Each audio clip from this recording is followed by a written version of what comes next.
चलिए बात कर लेते हैं हिंदू और मुस्लिम के डिफरेंस पे, उनके भेद क्या है। हिंदू और मुस्लिम कहाँ से आए हैं, कब से आए हैं? आप लोग कहते हैं कि इस्लाम 1500 साल पुराना धर्म है। इसी प्रकार आप लोग कहते हैं कि जो हिंदू धर्म है वो शायद 10,000 साल पुराना है ना? लेकिन 10,000 से और पहले जाएंगे 15,000 साल पहले या 1 करोड़ साल पहले या फिर अनगिनत साल पहले, तो कोई धर्म नहीं थे, तो शायद मनुष्य भी नहीं रहा होगा। तो ये सब चीज़ें बाद में आई हैं। पहले तो धरती आई होगी, पहले जीवन आया होगा, मनुष्य भी आया, फिर मनुष्य ने धर्म बनाया ना। तो धर्म है, सबसे पहले आप लोग कहते हैं सनातन धर्म है। सनातन धर्म है, उसको हिंदू जो धर्म है उसको आप हिंदू ना करके सनातन धर्म कह सकते हैं। कहते हैं ना आप लोग कि सनातन धर्म है, सबके लिए है, वासुदेव कुटुंबकम ना, सबके लिए है। आप खुद ही कहते हैं कि मतलब सारे धर्म यहीं से निकले हैं। जब सारे धर्म यहीं से निकले हैं तो फिर उनसे ईर्ष्या क्यों करना, उनसे भेद क्यों करना, है ना? अगर सारे धर्म एक ही से निकले तो उनसे हिंसा क्यों करना? अगर पूरा वृक्ष जो है वो छोटे से पौधे से निकला है, उस पौधे से ही निकला हुआ है ना, तो उस ऊपर की जो टहनियाँ हैं, जो पत्ते हैं, वो क्या अलग हो गए क्या? नहीं हुआ ना। तो वो सब आप ही के तो भाई बहन हो गए ना सारे धर्म।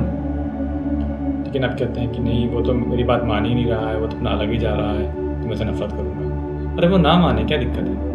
आपको तो पता है ना ये बात, जब सब यहीं से निकला है तो सब आप ही के भाई बहन हो गए। कोई प्रॉब्लम है क्या? कोई दिक्कत है क्या? नहीं, पर अहंकार कहता है कि नहीं, जड़ से निकला तो जड़ ही रहना चाहिए। अरे जड़ से कुछ निकला है तो आगे जाके फिर रूट से स्टेम बनेगा, फिर ब्रांचेस बनेंगे, लीव्स बनेंगे। ये तो प्रकृति का नियम है ना कि एक से अनेक हो जाता है। देखिए जैसे कि ये हाथ है, ये उंगलियां हैं 5, है ना, ये 5 उंगलियां हैं, लेकिन हाथ तो पीछे एक ही है ना, ये तो एक ही है ना। यहाँ से जाके ये 5 हो जा रहा है ना, हाथ से 5 हो जा रहा है, बट ये तो एक ही है ना हाथ पूरा। तो ठीक है, सनातन, ये आप इसको सनातन समझ लीजिए, इसको सनातन समझ लीजिए। यहाँ जाके फिर सनातन से हिंदू, मुस्लिम, सिख, ईसाई, जैन, बौद्ध सब समझ सकते हैं ना इस चीज़ को। इसमें दिक्कत क्या है?